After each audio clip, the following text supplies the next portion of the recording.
Aujourd'hui, dans toute une histoire, l'histoire de Caroline. Ancienne directrice des programmes dans une radio, son rythme de vie effréné l'a conduite à la rupture d'anévrisme. On m'a transportée à l'hôpital de Garches.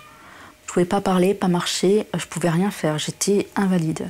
Donc c'est vraiment à 100%. Et aussi l'histoire d'Alexandra. Son mari s'est suicidé il y a 2 ans car il ne se sentait pas à la hauteur dans son travail. Je pense que c'est le travail qui l'a brûlé. Il avait perdu énormément de kilos, je sais plus, je crois qu'il faisait 62 kilos pour 1m83 et je m'en étais pas rendu compte. Et là, la machine à culpabilité, elle marche, je peux vous le dire. Enfin, l'histoire de Carole, victime d'un épuisement professionnel il y a 2 ans. Je sais que je suis une perfectionniste qui se soigne, comme un alcoolique qui se soigne. Je ne m'estime pas guérie, je pense que je ne le serai jamais. Bonjour à tous. Bonjour, bonjour. Bienvenue sur le plateau, merci pour nos invités. Bonjour, merci de nous recevoir.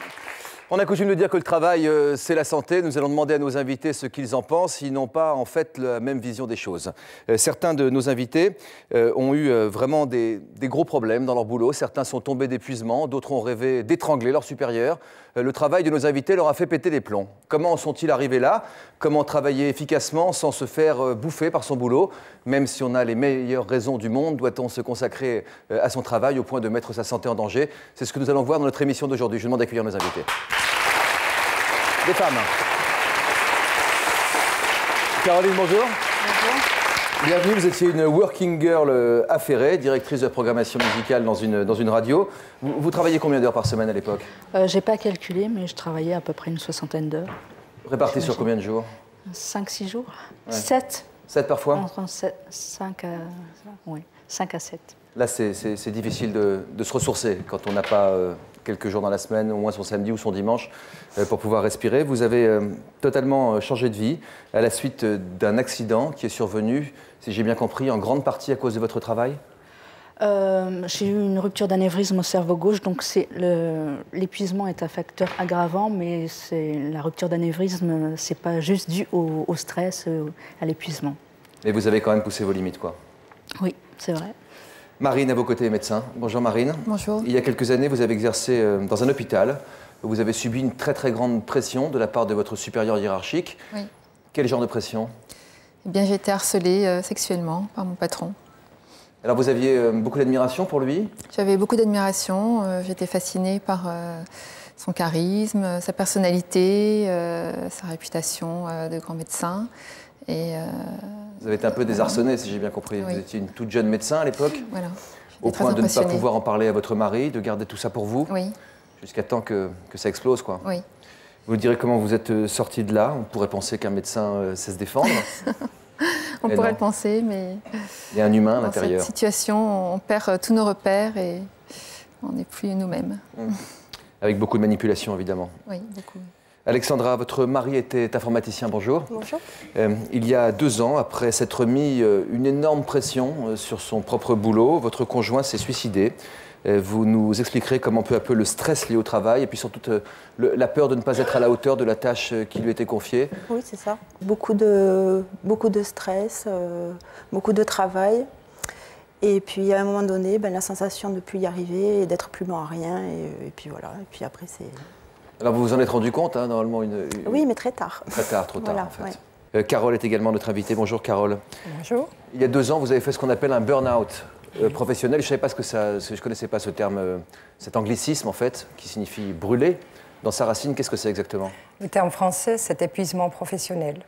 Donc j'avais engagé une formation parallèle à mon travail où j'avais obtenu une promotion. Et la formation était d'un niveau master, donc très exigeante. Je suis maman de 3 enfants. 2 ans auparavant, j'avais divorcé. J'avais beaucoup de défis à relever. J'avais beaucoup de choses à me prouver, à prouver. Et comme j'ai une tendance à vouloir tout assumer en étant parfaite sur tous les fronts, j'ai rien vu venir. Ouais. Et puis, on aura l'occasion d'en parler. Après, on n'a plus que les yeux pour pleurer. Il n'y avait pas de signe annonciateur? Si, mais je n'ai pas su les reconnaître. Lesquels? Des signaux qui n'avaient rien à voir les uns avec les autres. J'avais des insomnies, j'avais attrapé des coliques. J'avais toujours la tête qui bourdonnait.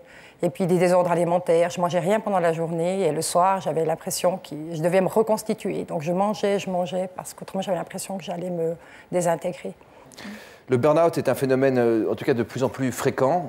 5 à 10% des salariés seraient touchés par cette forme d'épuisement. C'est colossal. C'est un stress qu'on subit, c'est un stress qu'on se met parfois soi-même. Nous avons suivi Emmanuelle qui, comme vous, Carole, à force de travail, d'engagement dans sa vie sur tous les aspects, hein, je veux dire sur tous les fronts, aussi bien professionnel que familial, s'est retrouvée 6 semaines en hôpital psychiatrique. Ce reportage.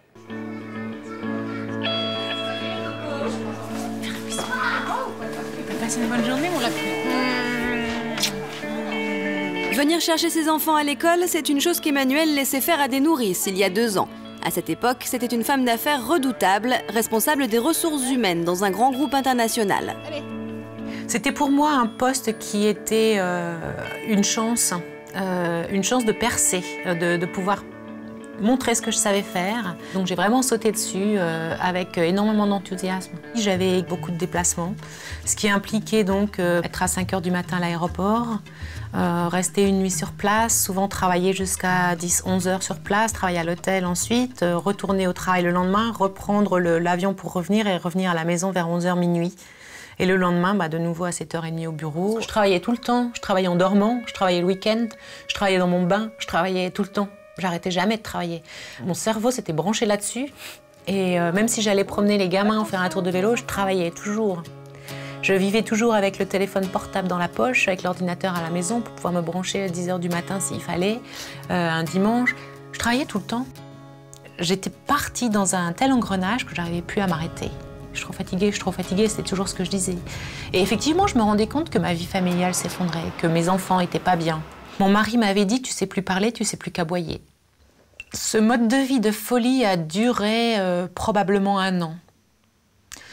J'ai eu quelques petits signes précurseurs. Hein. J'étais tellement mal, j'ai commencé à avoir de l'angoisse, des incapacités à dormir. J'ai commencé à faire des malaises.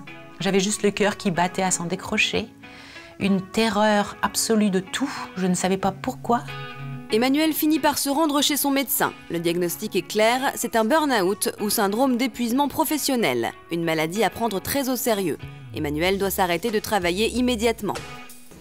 Mais quand je suis rentrée chez moi, après cette consultation chez le médecin, je suis complètement tombée. C'est-à-dire plus rien. Plus rien, plus aucune énergie, plus aucune envie de rien faire. Je me mettais comme ça, puis voilà, je regardais passer les heures en me disant bon, qu'est-ce que je vais devenir, qu'est-ce que je vais faire, est-ce que je vais lire quelque chose? Et puis petit à petit, je me suis rendu compte que je savais plus lire. Ça veut dire qu'on reconnaît les lettres, on reconnaît les mots, mais on comprend plus ce qu'on lit. C'est affolant en plus savoir lire. J'ai fait des études universitaires, je ne sais plus lire. J'ai démissionné de mon rôle de mère de famille. À ce moment-là, je me suis dit, t'es vraiment plus capable. Tu peux plus t'occuper de tes enfants parce que tu sais même pas où ils sont, à quelle heure, qu'est-ce qui se passe. Tu sais même plus quel jour ils sont nés. Tu sais plus compter, tu sais plus lire. Emmanuelle se sent littéralement vidée. En accord avec les médecins, elle est internée dans un hôpital psychiatrique. L'hôpital, je suis restée finalement 6 semaines et je dormais environ 20 heures par jour. J'avais dit au médecin, je voudrais bien voir mes enfants, mais seulement derrière une glace sans teint. J'ai pas courage de les voir en vrai, de les toucher, de leur dire bonjour. J'ai même pas l'énergie pour faire ça. Et en y réfléchissant petit à petit, quand les idées se sont clarifiées un petit peu dans ma tête, et là, je me suis dit oui, t'étais sacrément malade. T'es sacrément malade. Et ta vie de superwoman, ça te manque? Non, pas du tout. Dans le travail, je réussissais, c'est vrai, mais regarde tout ce que j'ai gâché à côté. T'as vu ma santé? Comment j'étais atteinte, comment j'ai été... Ça fait quand même 2 ans que je prends encore des médicaments pour pouvoir fonctionner. Est-ce que tu n'as pas la sensation que c'était une vie trop remplie? Trop remplie ou pas assez remplie des bonnes choses? Qu'est-ce que tu vas dessiner, Arthur? Un robot. D'accord. Tu te rappelles quand j'étais à l'hôpital? Oui. Tu sais pourquoi j'étais à l'hôpital? Oui, puisque tu dormais, tu étais très fatiguée. Oui, voilà, je suis allée pour me reposer à l'hôpital. Et puis maintenant, tu préfères que je reste avec vous à la maison ou tu préfères avoir de nouveau une nanny? Je préfère de rester à la maison avec toi. Pourquoi? Puisque je trouve que c'est mieux. C'est mieux. Mes enfants, je les avais perdus. J'avais perdu l'intimité avec mes enfants, l'intimité, la vie de tous les jours, quoi, tout simplement, tout bêtement.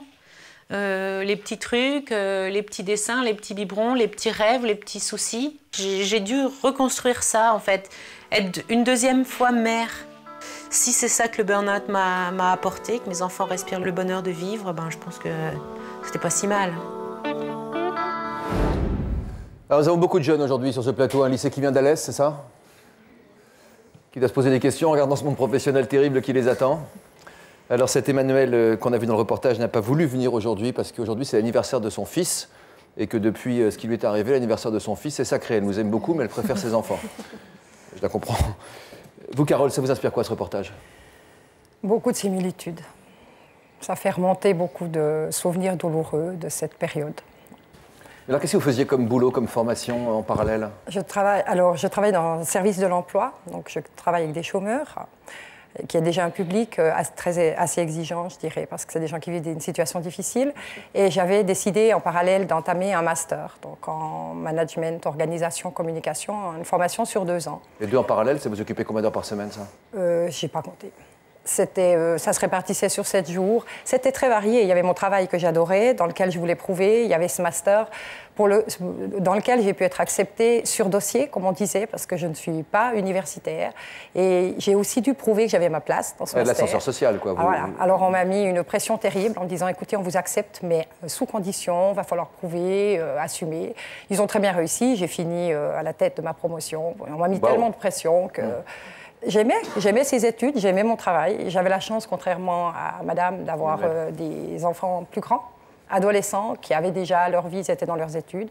Donc, j'ai eu le sentiment de rester une mère présente. Mais on s'oublie complètement. Alors, on ne se rend pas compte qu'on ne récupère pas. C'est le jour où ça a cassé que c'est la même dégringolade. C'est exactement ce qu'elle dit. Donc. Il y a un jour où ça a cassé? Mais il y a eu un déclenchement anodin. J'ai fait un abcès dentaire. Et tellement puissant qu'on a dû m'enlever une dent. Le médecin m'a arrêté, le dentiste, 2 jours. Et au bout de ces 2 jours, je n'ai pas pu retourner au travail. Je suis allée trouver mon médecin et j'étais chez lui en disant, écoutez, je viens vous voir parce que je ne suis pas sûre que je vais encore bien. J'ai décrit un peu ces symptômes-là. Je devenais claustrophobe et je n'arrivais plus à aller dans les magasins. Mais des choses en relation avec des insomnies ou des coliques, on ne fait pas de rapport. C'est toute une somme d'angoisse comme ça qui vous perturbait dans tous vos instants de la vie? Oui, mais les symptômes, ils sont très décousus. Donc, quand vous les vivez, vous avez le nez sur le guidon, vous ne voyez pas. Que vous a dit votre médecin lorsque vous lui parlez de tous ces symptômes de fatigue profonde? Eh bien, que ce n'était pas le moment de me donner quelque chose pour me booster. Il a sorti son carnet pour me mettre en arrêt maladie.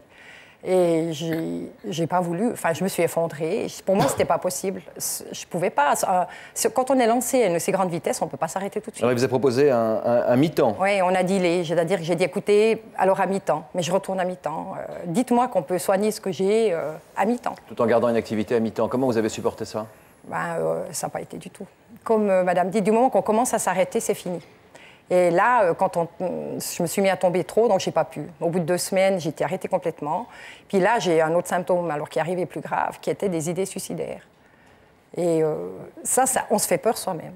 Et j'avais un pont que je vais toujours franchir pour aller trouver mon médecin. Il me voyait tous les 2 jours. Je me suis dit, mais s'il me voit aussi souvent que ça, je dois vraiment aller mal. Parce que je ne me rendais pas compte. Il y avait une angoisse de l'échec là-dedans, il y avait quoi? Ah, mais complètement. J'avais tout raté. J'étais nulle, je m'étais fixée. Ce qui n'était pas le cas pourtant, c'est la sensation que vous aviez en tout cas. Si j'étais nulle. Vous pouviez dire tout ce que vous voulez, on est nul. On rate vous sentiez nul. On se fixe des choses. Et c'est comme ça. Et là, j'avais tous ces. Vraiment, alors on a envie d'en finir. Parce qu'on souffre tellement qu'on se dit que. À quoi bon? Il n'y a plus de sens. On ne peut plus donner de sens à rien. Et quand je passais sur ce pont, souvent, je me disais, mais il faut que je saute. Et j'avais toujours les visages de mes 3 enfants qui venaient devant moi avec cette idée de dire, mais il y a 2 ans, tu as déjà divorcé, c'est quelque chose de difficile pour eux, tu ne vas pas leur faire ça. Vous aviez un amoureux pour vous soutenir? Non, pas à l'époque. Encore une fois, j'ai tenu les gens à distance. J'ai, par exemple, tenté de me confier à mes amis, mais je voyais que je leur faisais peur. Je suis quelqu'un de très dynamique, de très positive. Et de m'entendre voir que plus rien n'avait de sens, que c'était tellement noir. Vous n'aviez plus de plaisir dans les loisirs, par exemple? Il n'y avait pas de loisirs. Il n'y a plus de place. Avant le burn-out, il n'y en avait plus. Et puis pendant le burn-out, comme dit Emmanuel, vous n'êtes plus capable de rien. C'est vrai, on ne peut plus lire. On ne sait plus, je ne peux plus vous dire ce que j'ai fait. Emmanuel dit qu'elle n'arrivait plus à déchiffrer le sens des phrases. Moi, j'avais le sentiment d'avoir la tête dans un étau. Je me massais tout le temps les tempes. Et ça ne s'arrêtait pas, ça bourdonnait. Donc vous pouvez effectivement plus rien lire, c'est pas possible. Je pose la question à Brigitte. Oui. Bonjour Brigitte, oui, vous êtes psychosociologue. Juste sur les symptômes du burn-out, est-ce que vous arrivez à les lister, vous, pour qu'on puisse se rendre compte de là où on en est chacun? Oui, il y a des symptômes physiques. Effectivement, ça commence en général par des symptômes physiques. On le sent effectivement par des brûlures d'estomac, beaucoup d'insomnie. Il y a des gros problèmes d'insomnie, de sommeil. Et puis ensuite viennent petit à petit les symptômes psychologiques. C'est-à-dire ? Alors, symptômes psychologiques, c'est-à-dire qu'on se dévalorise de plus en plus, on n'a plus confiance en soi. Il y a un problème ensuite d'affirmation de soi. Et puis on se coupe petit à petit des autres, on n'a plus de vie sociale. Il y a des signes annonciateurs d'un burn-out. Enfin, à quoi il faut être vraiment vigilant? Parce que quand vous dites des insomnies, j'ai l'impression que je ne dis pas que tout le monde en a. Mais... Non, c'est quand même une addiction. C'est-à-dire qu'il y a une dépendance au travail. Donc c'est quelqu'un qui passe de plus en plus d'heures au travail, qui s'intéresse de moins en moins à sa vie sociale, c'est-à-dire ses amis, sa famille, ses enfants, de moins en moins de loisirs. Et pour qui le plaisir de manger, d'avoir des loisirs et de la vie sociale n'existe plus. Donc ce n'est pas l'insomnie uniquement, hein, c'est multifactoriel. 7 mois pour remonter la pente, c'est vraiment très long. Est-ce que vous avez l'impression d'être totalement remise aujourd'hui? Oui, maintenant je vais vraiment bien. Mais une fois que j'ai repris le travail, encore pendant les 6 premiers mois, c'était vraiment difficile. Quand on s'est pareillement effondré, qu'on doute complètement de tout... Comment on retrouve la confiance en soi? Ben justement, c'est pas à pas, avec les actions qu'on pose, avec de nouveau les projets qui marchent, Là, il faut accepter que le corps reviennent. dicte son rythme aussi dans ce cas-là. Vous avez réussi à accepter ça? Alors, on dit toujours qu'il faut accepter ses limites. J'adhère intellectuellement à cette idée, mais oui, dans ma tête, je me dis toujours que c'est pour les autres et puis que moi, je peux aller plus haut. Et j'ai une peur panique, c'est de retomber dans ce burn-out. Je suis encore à l'heure actuelle coachée, j'appelle coachée par mon médecin que je vois tous les mois. J'avais fait ce burn-out en 2004. Mais je sais que je suis une perfectionniste qui se soigne, comme un alcoolique qui se soigne. Je ne m'estime pas guérie, je pense que je ne le serai jamais. Quelqu'un de vraiment alcoolique n'est jamais guéri, en fait. Hein. Et bien là, je peux vous dire que c'est la même chose. Ouais. Et cet homme qui vous a harcelé, il avait également une emprise sur vous? Oui, bien sûr.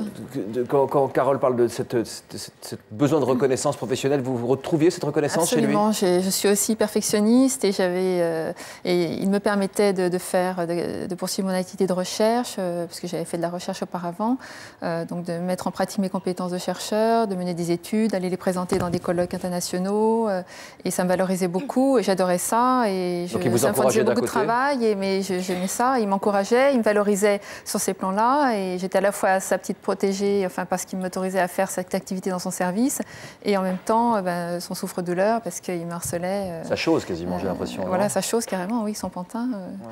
Effectivement. Il était assez loin, hein. On va le voir dans un instant. Vous n'avez pas compris ce qui vous arrivait, je crois. Tout de suite, non. Enfin, la première fois, en tout cas, j'étais très surprise. Je ne m'attendais pas du tout, parce que pour moi, c'était... D'abord, il avait 20 ans de plus que moi, donc c'était un petit peu l'image du père. Je l'admirais, il me fascinait par son aura, par son charisme, par sa personnalité très forte.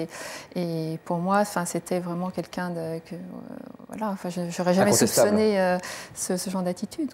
Pendant 2 ans, vous n'avez pas parlé à votre mari. Je trouve ça très important comme point. Oui. Ça veut dire qu'on se sent tellement seul qu'on ne peut pas s'ouvrir à la personne dont on est le plus proche. Voilà, et on est complètement prisonnier. Oui. Vous comprenez ça, qu'on n'arrive pas à se fixer des limites, qu'on soit prisonnier de jeux un peu ambigus? Oui, je peux comprendre, puisque moi je faisais pareil aussi. Sans limite, toujours plus loin, toujours plus. C'est plus la passion qui fait aussi qu'on va beaucoup trop loin, de toute façon. Mais ça aussi, c'est ambigu, parce que si on s'emballe dans son boulot en pensant que c'est une passion, on ne voit pas ses limites. Je ne voyais pas mes limites avant mon accident vasculaire, en fait. Je ne faisais pas attention. Je ne prenais pas compte de moi du tout. Il y a eu des alertes pourtant? Votre corps vous a alerté? Oui, il y a eu pas mal d'alertes. Alors, en même temps, j'avais de l'hypertension. J'étais soignée pour ça. J'avais des grosses migraines régulièrement. Et quand j'avais des migraines monstrueuses, je retournais chez moi. J'avais d'abord pris un appartement en face de la radio où j'étais. Ah ouais. Juste pour ça. Vous étiez habité, vous? Voilà. Et quand j'avais des grosses migraines, je rentrais chez moi, j'appelais SOS médecin qui me faisait une piqûre pour la migraine où je dormais pendant 2 heures. Et ensuite, je retournais travailler.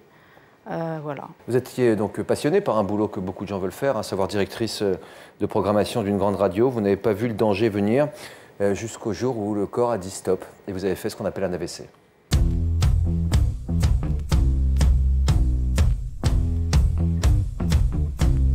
Je vivais essentiellement pour mon travail. En fait, le poste que j'avais dans une grosse radio nationale, en FM, c'était une responsabilité énorme. Alors le nombre d'heures, je ne sais pas combien je travaillais par jour, mais je démarrais à 9h du matin, 8h30, 9h, jusqu'à 20, 21h, des fois 22h en journée. Plus régulièrement le samedi et de temps en temps le dimanche. Caroline poursuit son ascension professionnelle. À 31 ans, elle obtient un poste très important dans une maison de disques. Mais en juillet 1999, en plein congrès professionnel, elle est victime d'une rupture d'anévrisme. J'ai aucun souvenir de ça, heureusement. On m'a dit qu'on était à la plage. J'ai commencé à dire n'importe quoi, à avoir très très mal à la tête d'une violence rare, à dire n'importe quoi et à baver. Et après, j'ai fait un spasme mortel. Ce qui fait que les médecins ont annoncé sans vraiment dire, bah voilà, on est désolé, on a fait tout ce qu'on a pu, mais on est désolé. Mais c'était pas mon heure. On m'a transportée à l'hôpital de Garches. Je pouvais pas parler, pas marcher, je pouvais rien faire, j'étais invalide. Donc c'est vraiment à 100%.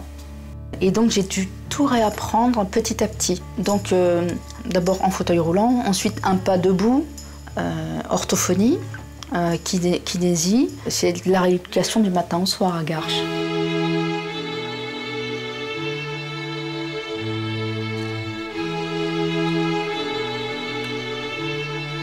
J'essaye de me servir de plus en plus de ma main droite.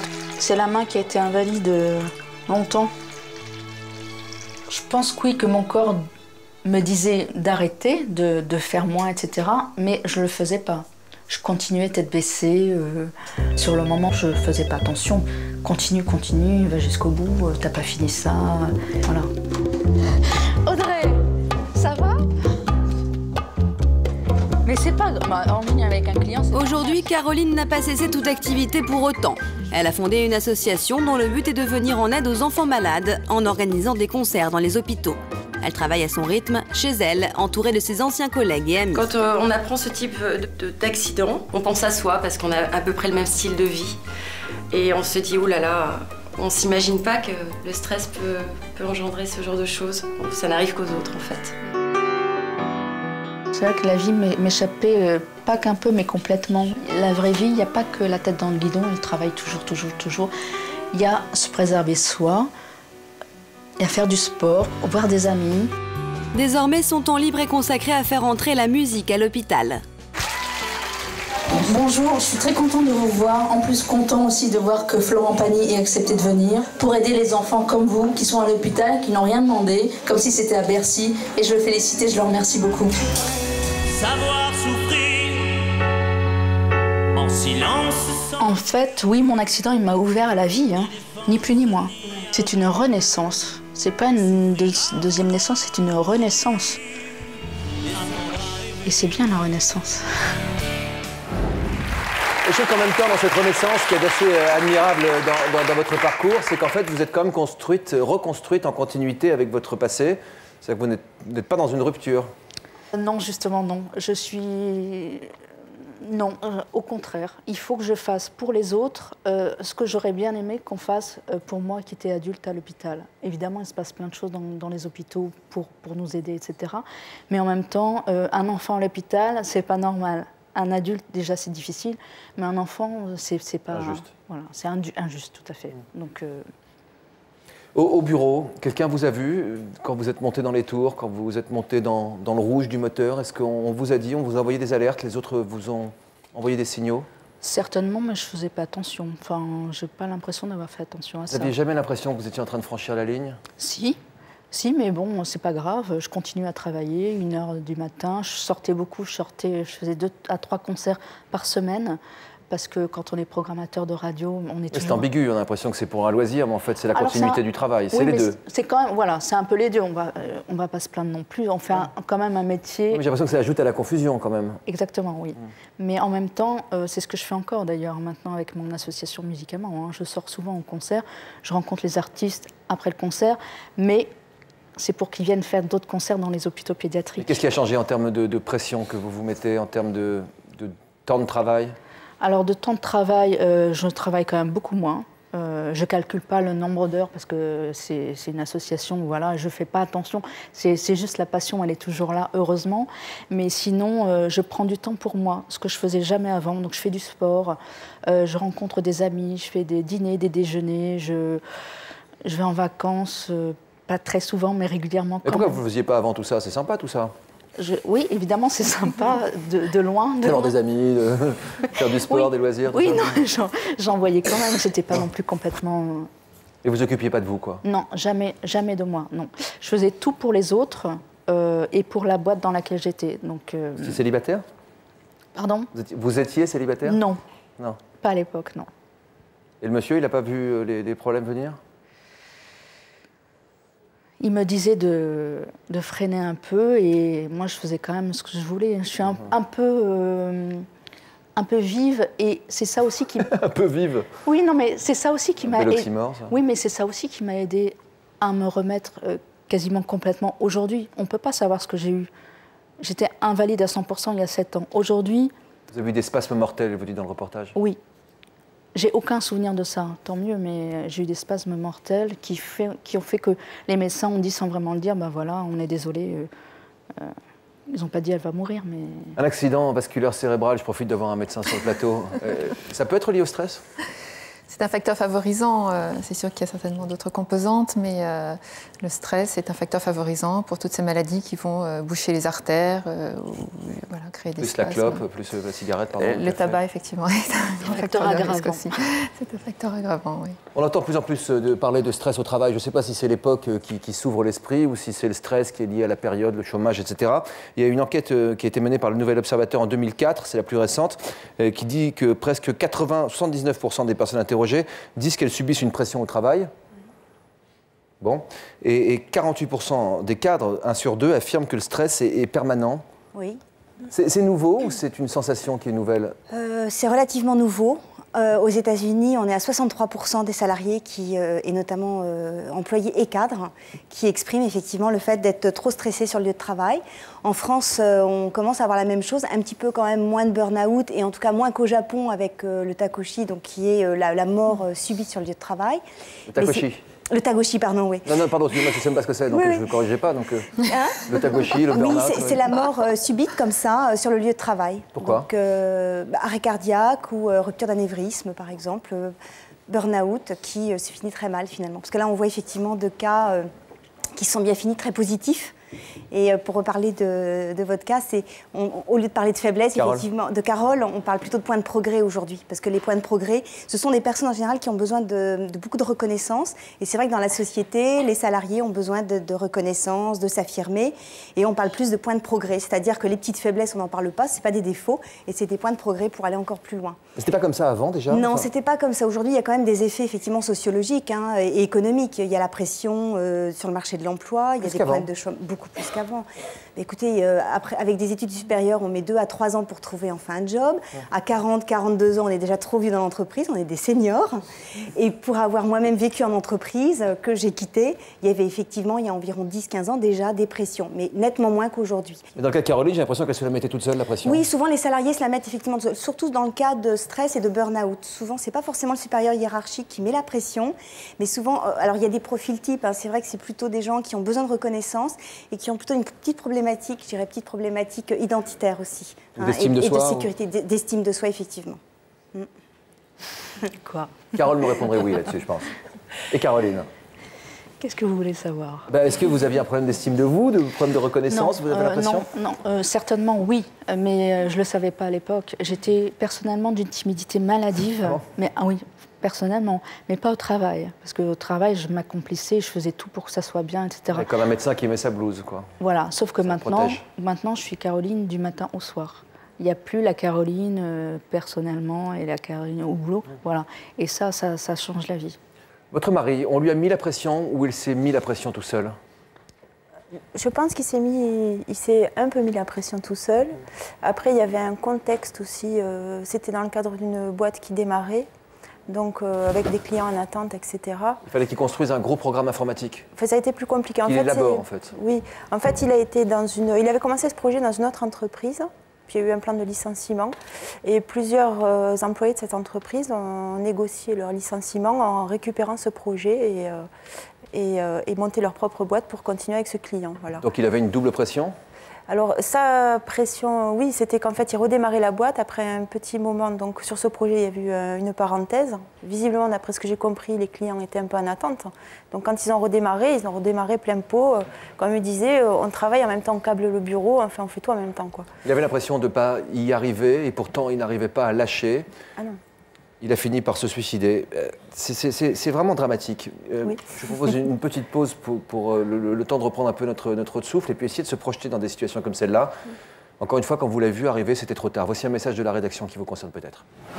En couple, vous êtes sur le point d'emménager ou vous venez d'emménager ensemble. Vous avez l'intention de faire votre demande en mariage. Vous l'aimez, mais vous avez peur de vous engager. Pour nous raconter votre histoire, contactez-nous au 0820 16 30 15 ou connectez-vous sur le site de l'émission.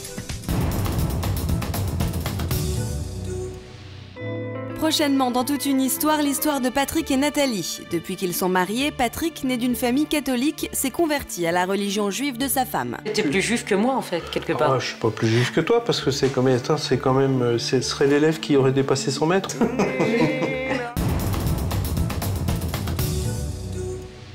On parle aujourd'hui de la pression professionnelle quand elle devient trop grande et qu'elle conduit vraiment à abîmer sa santé, voire plus, en ce qui concerne votre mari Alexandra, qui se mettait la pression parce qu'il voulait faire de son mieux. Il est informaticien, il développait un programme très ambitieux pour une grande entreprise. Quand est-ce que vous avez senti ou à quel comportement vous avez senti que c'était trop de pression? En fait, c'est assez difficile parce que il y a certains métiers, j'ai l'impression, comme l'informatique, c'est vraiment une passion. Ça me faisait penser un peu à ce qu'elle disait. Ce qui fait qu'il a toujours travaillé beaucoup, il était toujours dans la recherche. À la maison aussi? Ah, toujours, oui. C'est-à-dire que moi, je me réveillais le matin et au milieu des draps, il y avait des feuilles de calcul, des dessins, de la géométrie. Il faisait des choses en 3 dimensions, etc. Et puis, il essayait d'innover, d'inventer des choses. Donc, pas du tout modéré avec l'informatique. Mais pas jouer, par exemple. C'était vraiment faire des programmes, créer des choses, etc. Mais on peut s'enfermer dans l'informatique comme on s'enferme dans les jeux vidéo. Hein. Oui, c'était le même processus, en fait. Sauf que là, c'était moins ludique. Donc... Combien de temps il passait sur une tranche de 24 heures devant son ordinateur? Alors, ça dépend. Parce que c'est là où ça a été difficile, c'est que je n'ai pas vraiment vu venir. Donc, parce qu'il y avait cette habitude de travail. Il y avait des enfants à ce moment-là, pardon? Oui, 2. Ouais. Voilà, on a 2 enfants. Et donc, en fait, j'ai eu du mal à voir, moi aussi, et lui aussi, je pense, de quand il est passé à sa passion à quelque chose de subi. Quoi. Ça a été très compliqué. Qu'est-ce qu'il disait, lui, quand il n'y arrivait pas? Il disait pas grand-chose, en fait. Il disait pas grand-chose. En fait, c'était son attitude. En fait, il a plus trouvé de limites. C'est-à-dire qu'à un moment donné, je dormais seule, en fait. Il essayait de garder du temps avec nous.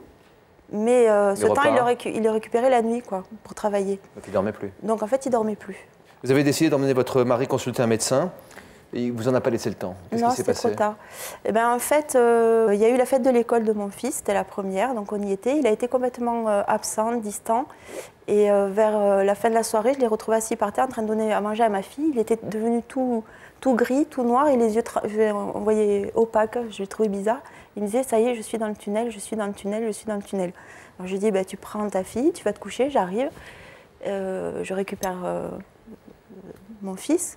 Et je me suis couchée, je me suis dit, demain même s'il dit non, je le prends et je l'amène voir quelqu'un. Simplement, le lendemain matin, quand je me suis réveillée, il n'était plus là. Voilà. C'est-à-dire? C'est-à-dire qu'il était parti. Il a fait une première tentative de suicide. Il avait pris du whisky et des médicaments. Il était parti au bord de la Garonne. Voilà. Donc c'était trop tard. Je l'ai senti, mais... Comment vous l'avez retrouvé? Ben, je ne sais pas, tout d'un coup, une intuition. Intuitivement, je suis allée dans un endroit où on allait se promener avec les enfants. Voilà. Et je l'ai retrouvé là. Seul? Par terre. Oh oui, oui. Seul, dans le coma, quasiment, quoi. 2 jours après son entrée à l'hôpital, puisqu'il n'était pas mort. Hein. Et non. Votre mari a une nouvelle fois tenté de mettre fin à ses jours à l'hôpital? Une semaine après. Une semaine après. Qu'est-ce qui s'est passé? Alors, qu'est-ce qui s'est passé là? C'est très étrange parce que moi, je pense qu'il devait dormir puisqu'il ne dormait plus. Il était très fatigué. Il avait donc perdu beaucoup de kilos. Et on m'a dit qu'il fallait qu'il réfléchisse. Donc, on ne l'a pas fait dormir. Donc, il n'a pas dormi. Il n'a pas pu se ressourcer? Ben non. Vous avez pu parler avec lui quand il s'est réveillé après ce coma? Oui. À l'hôpital déjà, il était très déshydraté, enfin aux urgences. Effectivement, il pleurait, il me disait qu'il ne comprenait pas ce qu'il avait fait, qu'il nous aimait, moi et les enfants, et qu'il était désolé. Je lui dis c'est pas grave, tu as besoin de dormir, tu as tiré trop loin. La corde, quoi, pareil. Et je lui dis ton corps a dit stop. Donc c'est bon, on a entendu le message, tu vas aller dans une clinique, on va te faire dormir et après on reprendra tout à zéro et voilà. Et je lui dis je t'en veux pas, pour moi c'était un appel au secours, quoi. Et pourquoi il s'est suicidé ensuite? Je sais pas. C'est-à-dire que je pense qu'à l'hôpital, il a continué à réfléchir, donc comme on m'a dit. Ou à gamberger. Complètement. Alors il avait essayé de faire le bilan aussi, on lui avait donné des cahiers. Et je lui ai dit, écris tes erreurs, par exemple, que tu penses avoir fait si tu veux, moi je sers de relais, tu écris tout, tu te vides, et moi je passe le bébé aux collègues et ils vont s'en charger. Il ne voulait pas dire qu'il avait fait des erreurs? Si, il le disait, il me disait même... non, mais à vous, oui, peut-être, mais peut-être pas aux autres? Si, il avait laissé un mail, en fait, quelque temps à sa première tentative de suicide, pour dire que justement, il était au bout du rouleau, il n'en pouvait plus. Il pensait qu'il y avait des erreurs, qu'il manquait de temps pour travailler, que les conditions pour travailler n'étaient pas bonnes, etc. Alors après, qu'est-ce qui est de l'ordre de son propre délire? Je ne sais pas. Ou de la réalité, je le saurais jamais. Qu'est-ce qui est de l'ordre aussi du fait qu'il n'ait pas accepté, peut-être, de ne pas arriver au bout de sa mission, même si c'était une mission impossible? Ah, mais elle était possible, je pense. Lui, il disait qu'elle était possible avec des moyens. Simplement, il aurait fallu... Oui, mais dans le cas d'espèce, je veux dire... non, lui, il n'y arrivait plus. Oui, lui, il n'y arrivait plus. En plus, il livrait des choses aux clients qui étaient vraiment, visiblement, pas suffisamment sécures. Les clients rentraient dedans et démontaient, l'abîmaient, quoi. Ça doit rendre fou, ça. Et comme c'était son bébé, là, ça le rendait fou. Ouais. Comment a-t-il pu se suicider dans un hôpital? C'est une bonne question. Comment il s'y est pris? Il s'est pendu. Dans le parc. De l'hôpital? Donc il est sorti de sa chambre et il est allé se pendre. Ça paraît hallucinant de se suicider à cause du boulot. On parlait des Japonais tout à l'heure, on a tous ces exemples en tête qu'on a entendus à la télévision. En France, ça existe aussi? Oui, et c'est pour cette raison qu'aujourd'hui, les entreprises font beaucoup de prévention et elles parlent de plus en plus de respect et d'équilibre entre la vie privée et la vie professionnelle. Parce qu'on voit effectivement que dès qu'il y a un déséquilibre, et notamment qui tend vers la vie professionnelle au détriment de la vie privée et de sa vie familiale, ça présente de gros risques en termes de santé et puis de santé mentale. Donc il y a une responsabilité aujourd'hui de l'entreprise vis-à-vis de la santé mentale et je dirais de la santé physique de ses salariés. Et donc l'entreprise peut être tenue responsable effectivement. C'est clair que le travail peut faire craquer parce qu'on se met la pression tout seul, mais aussi parce qu'on nous met la pression. Hein. Ça existe aussi. Ouais. Ça conduit parfois à des extrémités qui sont terribles lorsqu'un supérieur met une pression qu'on peut qualifier d'inconsidérée à un de ses salariés. Regardons. J'ai toujours été une work addict en fait. C'est dans mon mode de fonctionnement. J'aime travailler. Ça se passe bien et ça me permet d'avoir un... Oui, c'est dans mon équilibre. Quand j'ai été recrutée, j'étais vraiment, vraiment heureuse, d'autant plus qu'on m'avait dit que j'aurais sûrement de belles perspectives d'évolution. Corinne a vite déchanté au travail quand elle s'est retrouvée victime de harcèlement moral de la part de ses supérieurs. Je pensais que c'était de ma faute. Je pensais que je faisais pas assez bien les choses, ou que je les faisais mal, ou que je travaillais pas assez, ou que j'étais pas assez performante. Donc en s'attaquant à la personne d'un point de vue professionnel sur ses tâches, l'exécution de certaines tâches de son travail, c'est son identité personnelle qui est aussi remise en question.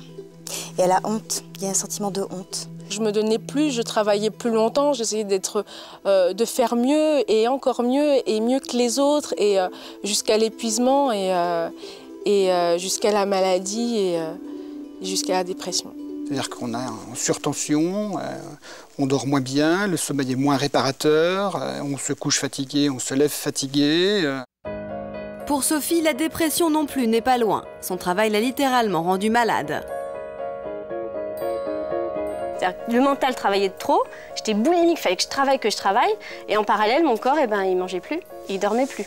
La personne qui devient dépendante ne s'aperçoit même plus de la situation dans laquelle elle se trouve. Quand on lui pose la question, non, je travaille pas, c'est normal, je finis à 23h tous les soirs, mais j'ai beaucoup de travail. Donc elle se met elle-même dans un rythme qu'elle ne maîtrise plus, qu'elle ne contrôle plus. Elle ne prend même plus du recul et de la distance par rapport à ce qui se passe. J'ai plus vu mes amis pendant 1 an et demi. Je voulais plus voir personne. Parce que quand il me disait ça va bien, comment tu vas, on s'inquiète, je voulais surtout pas l'entendre. Poussée à bout, humiliée devant les clients, Corinne, qui est vendeuse, finit par agresser son directeur. J'en pouvais vraiment plus, j'étais déjà dans un état second depuis plusieurs mois. Et je l'ai attrapé par la chemise et je l'ai je l'ai poussé sur le mur, enfin, et je l'ai secoué. Je suis devenue complètement hystérique, je suis devenue complètement incontrôlable. Je pensais que j'allais vaciller. Vous avez eu des pensées comme celle-là vis-à-vis de celui qui vous a harcelé? Non, je ne suis pas allée jusqu'à ce genre d'extrême. Moi, j'ai plutôt implosé. C'est que la violence, vous l'avez retournée contre oui, vous-même? Absolument. C'était donc votre premier poste, vous étiez médecin, vous étiez dans un hôpital, et donc un grand, comment on dit? Un centre hospitalier universitaire, oui, voilà. un CHU. Un grand centre hospitalier universitaire, donc vous aviez un chef de service, un homme très charismatique, 20 ans de plus que vous, qui vous a donc pris sous son aile et vous a encouragé à continuer votre métier de médecin-chercheur. Voilà. Et puis un jour, ça a basculé. Comment ça s'est présenté Oui, j'étais déjà depuis 1 an dans ce service et donc je menais des activités de recherche. J'avais des études en cours, donc je le rencontrais régulièrement. Et donc un jour, j'avais rendez-vous avec lui dans son bureau. Donc j'y suis allée pour exposer, comme d'habitude, enfin mes résultats d'études, etc. Et je sais pas, ça l'a peut-être excité. Et donc il s'est jeté sur moi, il a soulevé mon pull et il a touché mes seins.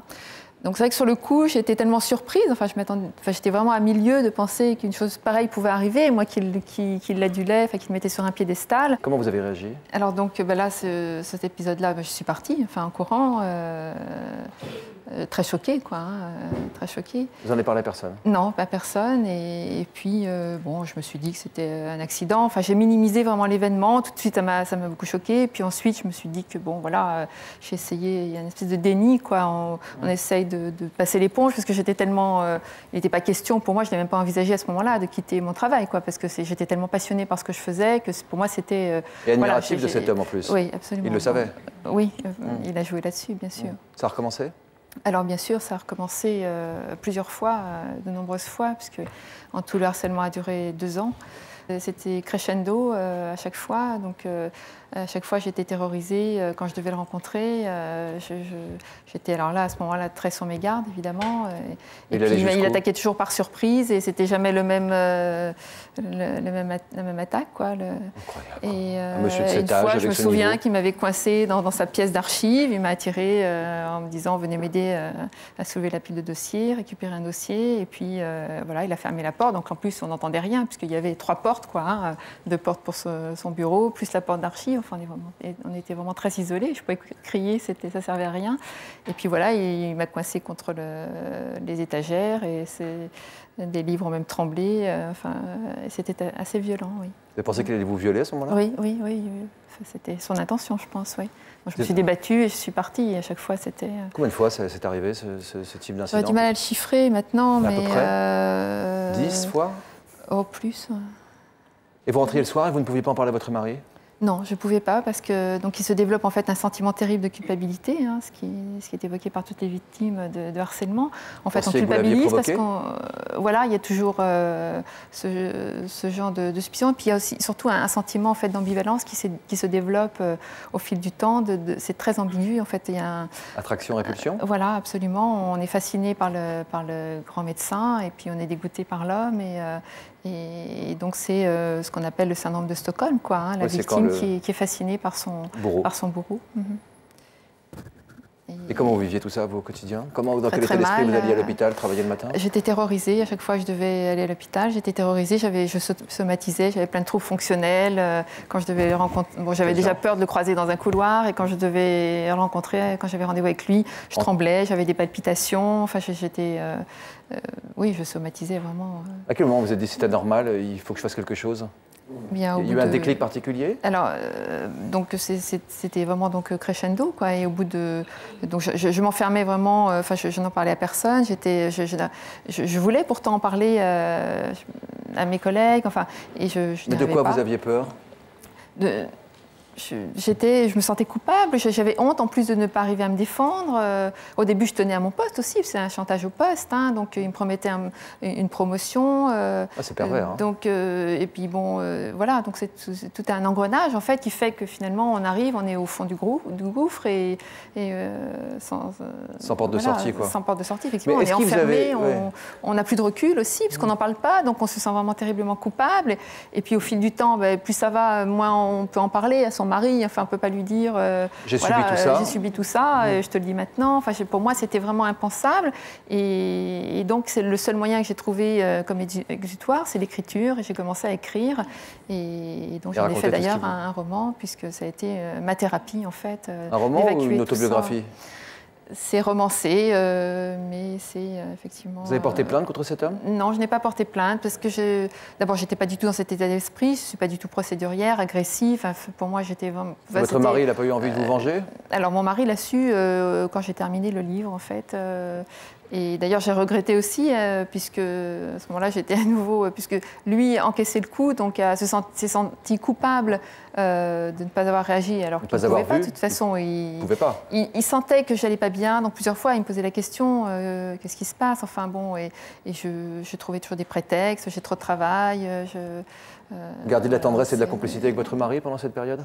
Oui, oui, parce que justement, l'amour est quand même une bouée de sauvetage. Heureusement qu'il était là. J'ai pu quand même... il a toujours été bienveillant, toujours vous oubliez dans ses bras, quoi. Enfin, je veux dire, oui. Oui. Mais en même temps, j'étais très prise. Ça rejoint d'ailleurs un petit peu ce que disaient les autres personnes.